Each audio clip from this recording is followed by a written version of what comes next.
Dodd on, is that Wednesday?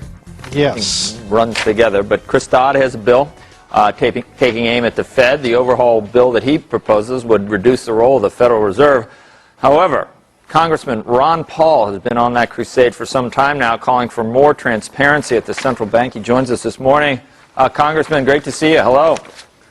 Thank you. Nice to be with you this morning. Let me start with, you remember Treasury Secretary Geithner, what he wanted to do? He wanted to vastly, I guess, embolden the Fed in a lot of these areas and give them more power. What was your initial reaction to what he wanted to do?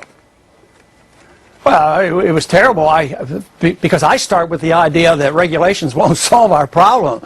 So now in Washington, the only choice is who's going to be the big regulator.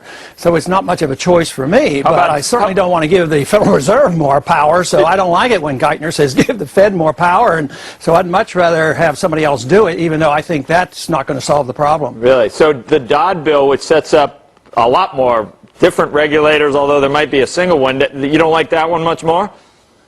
Oh no. See, the problem is we have a flawed system. We have artificially low interest rates. We have the lender of last resort. We have this horrendous moral hazard in our system. Instead of correcting the problems and changing policy, what we do is we say, well, we can tinker with the symptoms with regulations, and that even further interferes with the market forces. We need the market to work, and we have not allowed the market to work for many, many decades. Interest rates are always artificial. Too big to fail is there. There's always the lender of last resort. As long as you have that, regulations will not solve the problem. Take, for instance, after Enron went down, we immediately passed Sarbanes-Oxley. We didn't have enough regulations. Well, it had nothing to do with it. Where did some of the companies go then? It was too much regulations. They had to leave this country. So I would say that we've embarked on the wrong course, and whether you put the regulations in the Fed or outside the Fed, it's not a whole lot different, but we certainly don't want to give the Fed more power. It's much more easily for the Congress to assume the responsibility of oversight if it's outside the Fed. For some reason, up until recently, the Fed was sacred. You weren't even allowed to ask questions, let alone get the answers.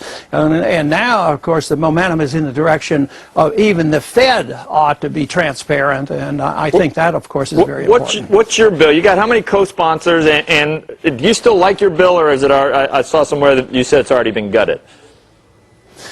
Well, the intention is, at one time they said they would put it into Barney Frank's bill. It never actually got in there, so the plan now is to get an audit put into the bill, but it will be a pseudo audit. It won't amount to much.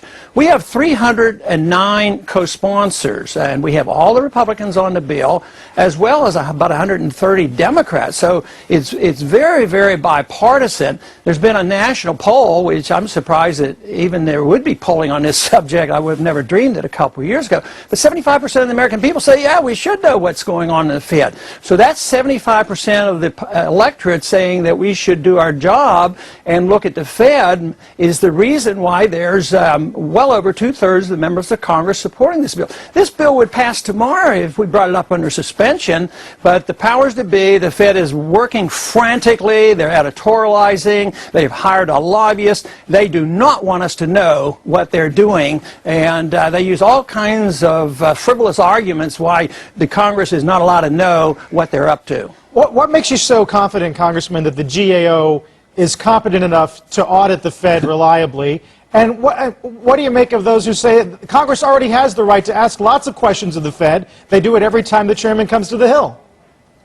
Yeah, but they're not allowed to ask the right questions. You're not allowed to ask what kind of arrangements they made with a foreign bank or a the foreign central banks or a foreign government, international financial organizations, or the details of the discount window, which companies got their benefits.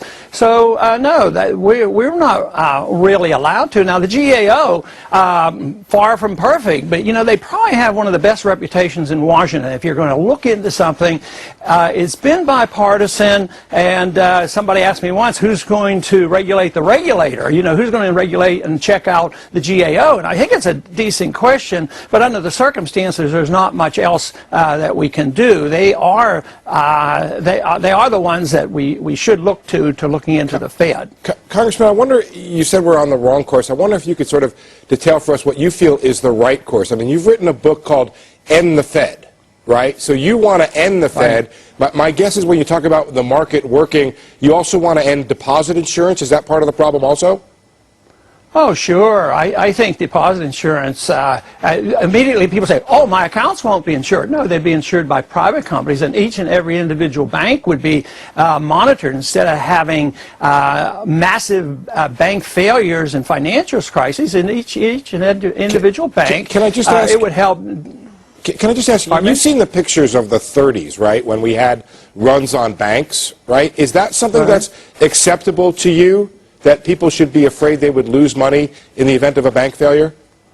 Well, if you had private insurance, there wouldn't be, but the bank runs as a consequence of Fed policy. You know, the Fed has been around since 1913, but their first crisis came from the inflation for World War I, and we had the Depression of 1920-21. It lasted about a year. But back then, they didn't believe that you should bail out everybody and pump more credit into it. They allowed the liquidation of the malinvestment. They allowed the debt to be eliminated, and then go back to market interest rates and go back to work again. But today, ever since the Depression, Hoover and Roosevelt set the standard along with Keynes. Keynes is really the individual we follow, and it's not a market phenomenon. We don't have market interest rates. We have guarantees that people are going to make mistakes. We have guarantees that we're going to have too many houses. But what do we do now? We had a program where both Congress and the Fed encouraged the housing industry. Finally, the bubble burst, which so many of us predicted would happen. So what are we doing in Congress right now? We're trying to stimulate housing and to keep prices up. What we want to do is let the prices of houses drop, and we don't want to stimulate anything. We want the prices to adjust. We want these houses that were overly priced to get low enough so poor people can buy houses once again. But no, we come up with cash for clunkers and all this silly stuff here. We have no confidence whatsoever in the market economy. And just one more thing, which is that when you talk about the right course, if I'm not mistaken, you want to go back to the gold standard. Is that the right way to run monetary policy in your opinion? No, but I'd like to go forward to a commodity standard. There were a lot of flaws in the old gold standard because there was a bimetallism, fixed price between gold and silver. It's still on the books. There's that gold and silver is legal tender, and we ignore it. If you use gold and silver as legal tender today, you go to jail. There's nothing in the law that says a Federal Reserve note equals a dollar. We can't even define a dollar. No, we should have a definition of a dollar. How can you have a measuring rod which you can't define? It's totally foolish. I really like the idea of allowing the market to determine what backs the currency, make sure there are no fraud laws, and really look into the matter of whether or not we should have fractional reserve banking. Yes, you have the Fed creating money out of thin air, but then this is magnified by fractional reserve banking, which is really fraudulent. All it does is build financial bubbles, guaranteeing the business cycle and the collapses, and as long as you patch it together, the longer you do that, the bigger the bubble, and now we're in the midst of the big correction. So just to be clear, no fractional reserve banking means a dollar loaned out equals a dollar on reserve, right? Or a dollar of capital. No, is that what you would do? If you put $100 in the bank today, the bank immediately has $190. Right. No, if you put $100 in today, you have to say it has to stay there for 3 months, and then you can loan it out for 3 months. But you don't expand the money supply. The money supply, the Fed creates $1 trillion. In a few months, it's $9 trillion. And that's where the distortions come from. And, of course, everybody loves it when it's going up because the price of houses are going up and everything's happening that it seems to please a lot until the correction comes. Politicians love it. You can fight wars that you don't have to pay for. You can run the welfare state that you don't have to pay for. So if you believe in limited government, you have to look at monetary policy and decide that you just can't create money out of thin air. That is the culprit, and you can't solve the problem by regulations. Speaking of the policy, Congressman Watt has this amendment that would audit the 13-3 powers of the Fed, the special stuff that allowed them to do so much of what happened over the past year. You're saying that does not go far enough. Is that right? Oh, no, that's just, and the Fed's already agreed to that. The Fed's position is, yeah, we'll let you look at that. We're going to wind those programs down anyway, but the big stuff, that's done behind the scenes. You know, the Fed is part of the plunge protection team, and they can create the check, the credit, and they can make all the deals overseas, and that's what we need to look at.